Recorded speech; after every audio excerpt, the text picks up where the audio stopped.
Great. So yeah, hi everyone. I'm Philipp. I'm now part of the AI DevRel team at Google DeepMind, and we're going to talk a bit about what comes after chatbots, right? Everyone has seen and used ChatGPT, Claude, Gemini, but what's coming next? Quickly to myself, Philipp, AI DevRel, mostly working on AI developer experience. So how can we make sure that what we are going to release is in a state that everyone enjoys using it? And I would say that we are currently at a turning point, right? In the last 10, 50, 20, 40 years, AI and machine learning was all about predicting, finding patterns, trying to help understand our data.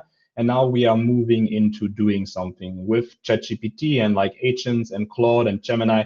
We see that AI takes action instead of just telling us, some kind of recommendations. And what we are going to do today is really look at a brief history about agents, where they're coming from, then what are agents? Yes, there are loops, and then look in detail on like different agentic patterns on how we can build those agents, look a bit at how evaluation of agents differs to LLM or like in general machine learning evaluation, then look at some cool practical examples and quick starts on how you can start building agents with Gemini, and then maybe we have some time to talk a bit more about the future.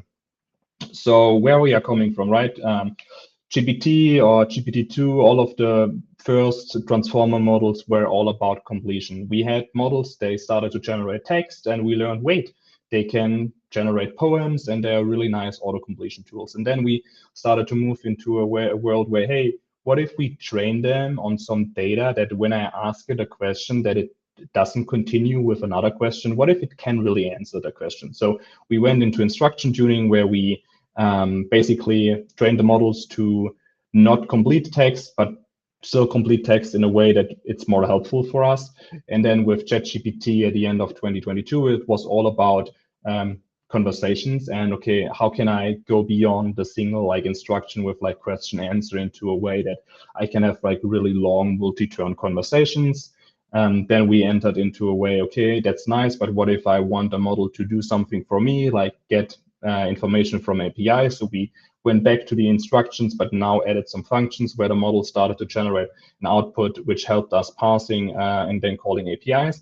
And we are now at the point where with all of those reasoning models and thinking models, we have way longer inference time. So user model response is not within seconds. It's really starting to go into like the minutes or even hours.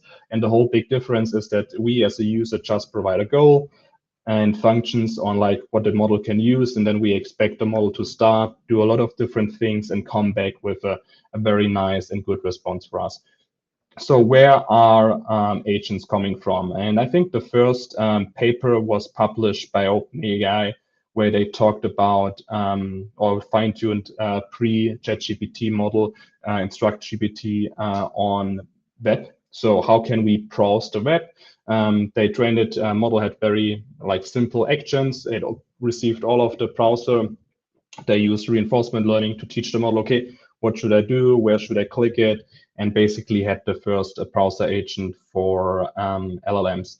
In addition to this, Meta also worked on tool use, on how can we train models in a more general way to help the model understand, what is a question or instruction where it should use a tool, rather than trying to just complete or continue with a text. And then we kind of started a whole reasoning journey. The React paper in 2022 was the first kind of abstraction away of, how can we do more than like just a single request response pattern? How can we have the model first start thinking or like reason about, what should it do? Predict an action, and then also observe the response to either call another action or call the user. And this whole React pattern basically made its way into the model itself. And today we have mostly function calling or tool use, where we provide a user input. The model either thinks about it or just directly starts generating a structured output. Most of the time it's JSON with the function the model suggests to call, and then also the arguments the model wants to call. So what is an agent? And at least on our side, we define an agent as a system that uses an LLM to decide the control flow of an application. And I think it's very important that we highlight the decision making here, because there's a big difference between like just chaining LLM calls after each other, and really have the LLM decide, what should I do next? So as agents, we have our reasoning or our brain. It's basically the model we are using during our conversation. We have tools, which are basically the hands or sense of the agent, where it can go and like query an API, retrieve data for us. And then, of course, we need context and memory. Here, we try to separate between short-term memory, that's basically everything you have in your conversation, and then long-term memory, which is information preferences from prior conversations with the agent, maybe from your own user experience, and but those are external and then like provided into the agents. And if we put that all into a loop, we have the LLM more or less like generating the whole time until the user request is served. So if we take another quick look at, okay, what is an agent and what is a workflow? Really, a workflow is a predefined sequence of steps. So we might have a user input to query or generate a story. Then we have another LLM continue generating a story and then a final output. And in an agent, we really have some kind of decision making. So the LLM decides, should it call a tool? Should it just generate a response? So very important. If we look at the differences again, that's a workflow. So we have a user query, two parallel calls, an aggregator, and a final output. And that's an agent. Very similar from like a visual perspective, but the big difference here is like the decision making. So in this case, an LLM decides, should I use like the LLM for task A or the LLM for task B? In a workflow, there's no concrete decision making. Awesome. So now let's look at a few examples on how we can build agents. Those are called agentic patterns. It's mostly common structures which we have seen people agree on when building agents. One very common pattern is the reflection pattern. I guess most of you have used it even indirectly in like ChatGPT or Gemini when you ask the LLM to generate something and it generates a response, and then you follow up with a prompt, hey, please reflect your response, if it is good, if it's not good. And depending on like the reflection or like the feedback of it, the LLM generates a new version of it, or it continues with the final output. That's oftentimes used, of course, when writing or refinement, or even like for code generation, when you write a code. And then you have some kind of reviewer or some kind of automated process which reviews the code, tries to run it. If it fails, put back the error message into the LLM, and then tries to continue. Tool use pattern, we already like talked about it a bit. It is the like most default pattern for calling LLMs. It's basically where the model has access to a JSON structure, JSON definition, and then like tries to generate or decide whether it should call generate a JSON output, or if it should like ask the user some more details for it to follow up with a response. And then, of course, we have the orchestrator pattern or planner pattern. That's a more common pattern I think we nowadays see in all of the bigger and more complex agents.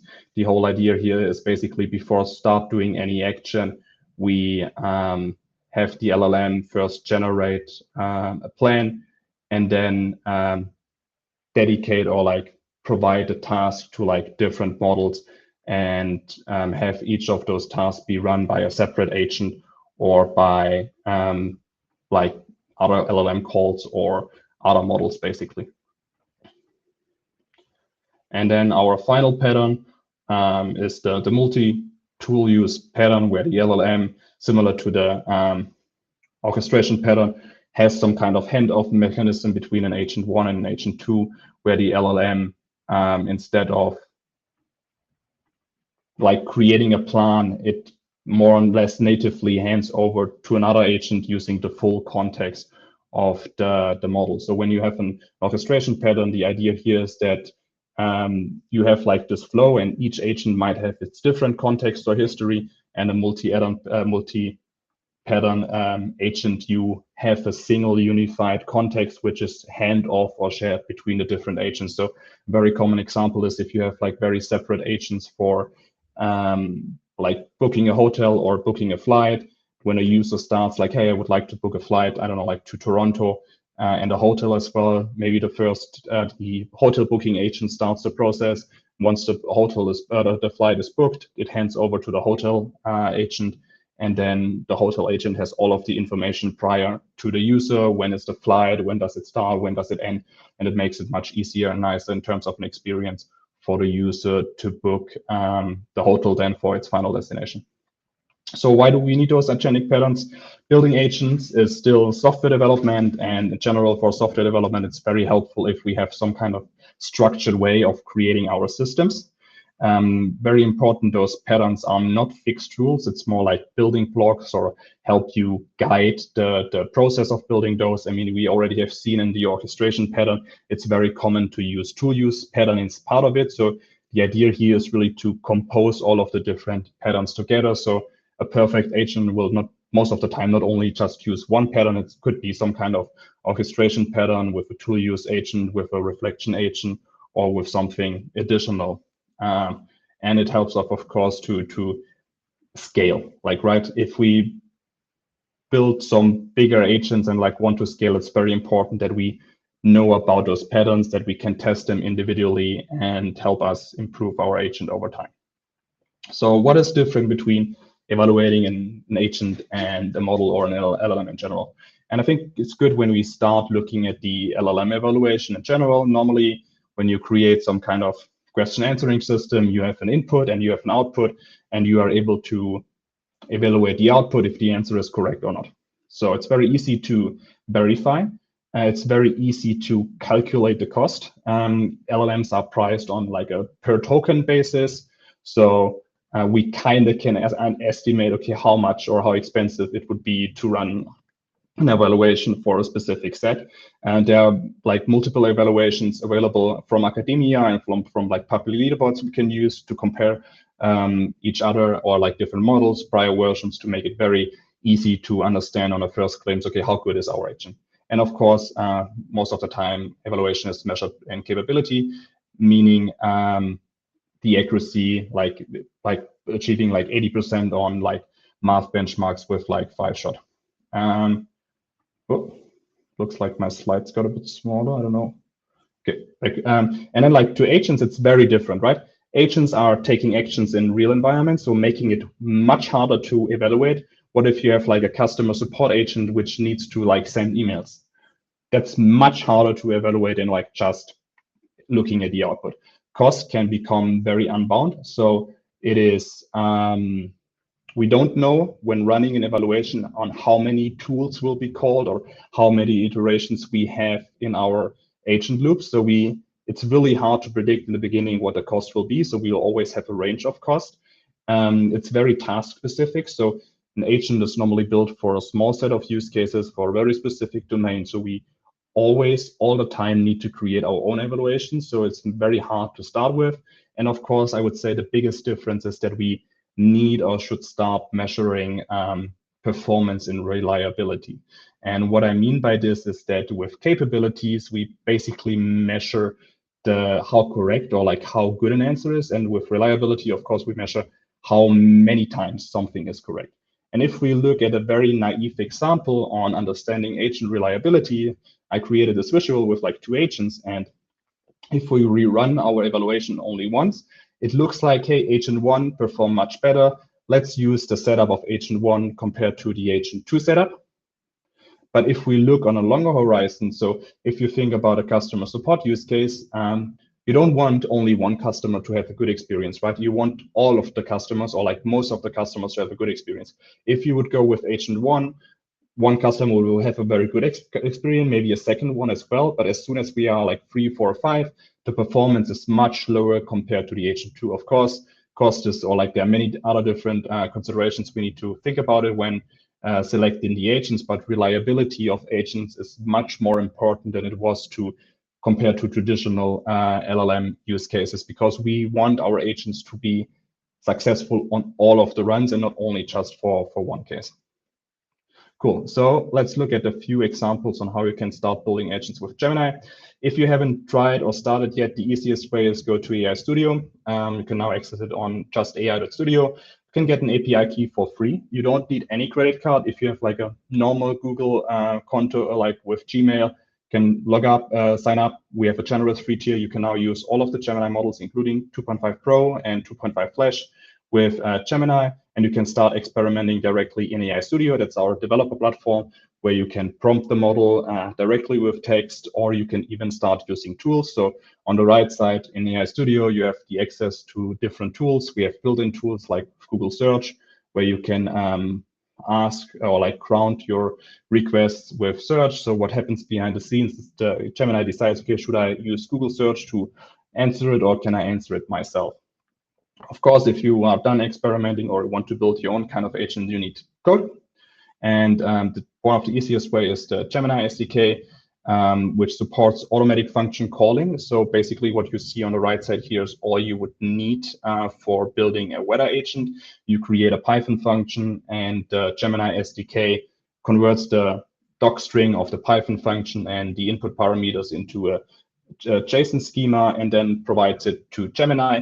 And the Gemini SDK basically handles the function calling. So when you do function calling, the model might generate a structured JSON output, and then on the client side, you need to call the method and then send back the response to the model and then get a human-friendly response. That function calling loop basically is handled by the Gemini SDK, so it makes it very easy to get started. We work a lot with the open source ecosystem to make sure that the Gemini models are well integrated, well supported. We work with LangChain and LangGraph, making it super easy for you to build all of those awesome composable graphs.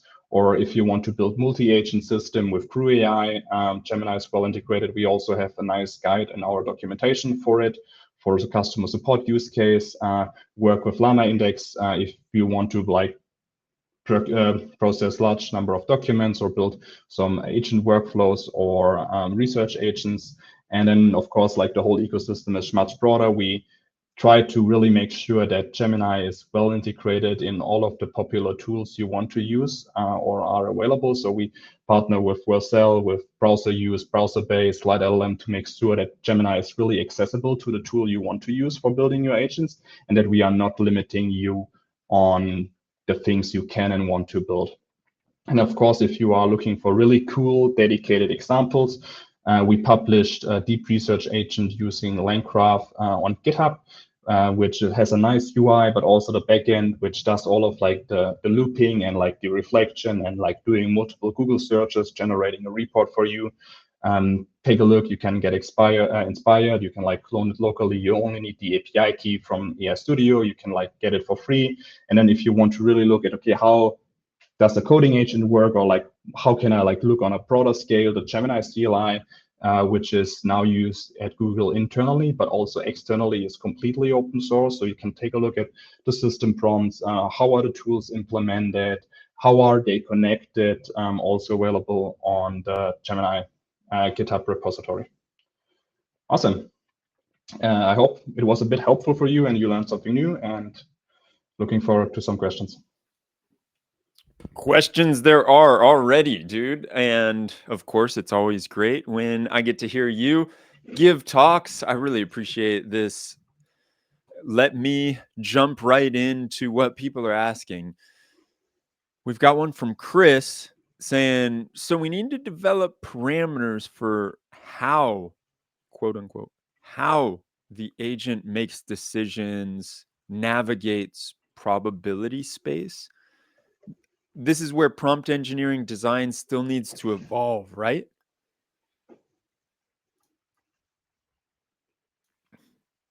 Did you catch that last part? I almost choked on. So like, what was the question? Sorry, I was. We need to develop parameters for how the agent makes decisions and navigates probability space. This is where prompt engineering and design still needs to evolve, right? Okay, got it. I mean, next to prompt engineering, a very popular term which is coming up in the last few weeks is context engineering. I guess that describes it a bit better. In general, we always need to make sure what information we provide to what time to the LLM to give it basically the capability to answer the user request, right? So prompt engineering or the prompts is one part of it. The tools is the other part. Then external information is like another part. How do we want the output to look?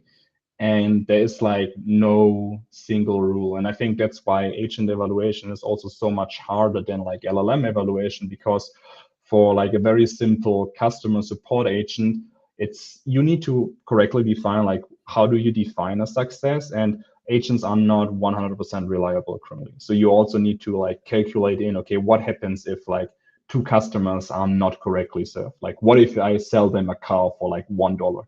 And you definitely need to work on those like guardrails and ideas and like what could go wrong, and then like build evaluations. And as soon as you have evaluations, you can really work on like the context engineering part on, okay, how can I make it better? Can I provide policies as part of like the agent request? Can I run some pre-classifier to filter out something like trying to buy a car? Hmm. So all of that is fascinating, and especially this idea of like giving it the right information at the right time and making sure that it is the right time. You don't want to just like constantly be stuffing everything as much as you can into the context window, or like it's not going to be clean and it's going to almost like muddy the waters of what you really want. And it just reminds me of a conversation that I was having with my friend Nishi last week, and he was saying that the majority of his time is spent on all the unsexy stuff, which is basically data engineering problems. And so when you have in the prompt like variable, he's like, that variable is really hard to make sure to get right, especially if you're pulling it from like different databases, or if the users are creating it and you need it in real time, and then it's not just like this clean table that you're getting. It's not like some Kaggle data set that you have access to, so that's a key point that you're hitting on. We've got more questions. How do you measure developer productivity and developer experience outcomes? It's hard to convince executives to allocate a team and resources in this domain. I mean, it's very hard. And I guess like if you pick a single metric, it will be definitely the wrong one. I know like very popular is like PRs, lines of code. I mean, like for me at least, what I've seen the most success is like shipping features. Like how fast can you iterate on a product? And I guess it doesn't matter if it's like shipped with 10 PRs and like, or like 200 lines of code. And of course, shipping features should ultimately go down to revenue if you are like a business oriented company. So is your revenue growth going up by enabling more AI tools for your developers or more AI as part of your like product experience? Of course, you cannot like know prior to like what works, what doesn't work. I guess the easiest is to look at the studies done by externals and third parties on how GitHub Copilot help developers to be more productive. I know they will always be like pro on using AI and productivity tools and contra to it. I guess the easiest always is to like start small, iterate, and like show how much more business value you can generate, and not like having weird abstractive metrics on number of accepted lines. I mean, like that's not going to help for a manager. Like if manager's goal or like KPI is to grow usage or like usage and like revenue, like try to work on that. Yeah, nobody cares how many PRs were accepted. It's like, how can you tie it to revenue? And what are the ways to do that? I think that's a fascinating question, though, because it is something that a lot of folks are grappling with. Just like back in the day when the machine learning engineers were trying to figure out how to best champion for their projects. It's kind of that same narrative, right? And so you look at that. There's a ton more great questions coming through in the chat. I want to ask this one, which is very Google Gen AI SDK specific for you. At what Awesome. point do you suggest switching from Gen AI SDK patterns, loops, workflows, etc., to an external tool like a LangGraph or a Llama Index, etc.? So what we really want to make sure with like partnering and collaborating with the ecosystem is that we are not limiting what you are building. So many like AI is not day zero anymore. Many companies might already have existing workflows using other providers, using in other like departments, and might already decided as company policy, hey, you can use LangChain and LangGraph to build agents. And we want to make sure that Gemini is like well integrated. The same might count for like Crew AI and others. If you have like completely freedom and flexibility, like go with the tool you are most familiar with, because that way you can like start shipping the fastest, right? So if you have experience using Anthropic with Crew AI, use Gemini with like Crew AI, or same goes for LangChain. If you really no experience, no like requirements, nothing, we have a blog post on like giving short description on like what are the different frameworks, and of course like with tools like deep research, try to do some high level research, look at how those different frameworks build agents and like what kinds of abstraction they're implementing, and go with like a personal preference. And ultimately there's always the way to not use any of those tools and like hand draw your own like workflows and agents. I mean, we have seen it, agents and workflows are like very like high level simply defined, where you just might have like a sequence of steps, which could be small functions, or you might have some kind of conditions where you use structured outputs to see, okay, do I need reflection? Do I don't need a reflection? So it really depends on like the current environment. But what we really want to make sure, and I like working hard on, is like that we are not limiting or like hindering that you can use Gemini because it's not integrated in tool one or to the other tool. Philipp, dude, it's always an honor when I get to chat with you. I feel like the luckiest guy in the world that you came and you graced us with your presence on this live stream. This has been awesome, dude. And I hope we get to connect and do this more, because you all are doing some incredible stuff. I will say it here for the world to know. Gemini is the only model that I actually pay for because I just absolutely love its capabilities. Maybe I'm losing out, but I don't even care. See you. Ciao.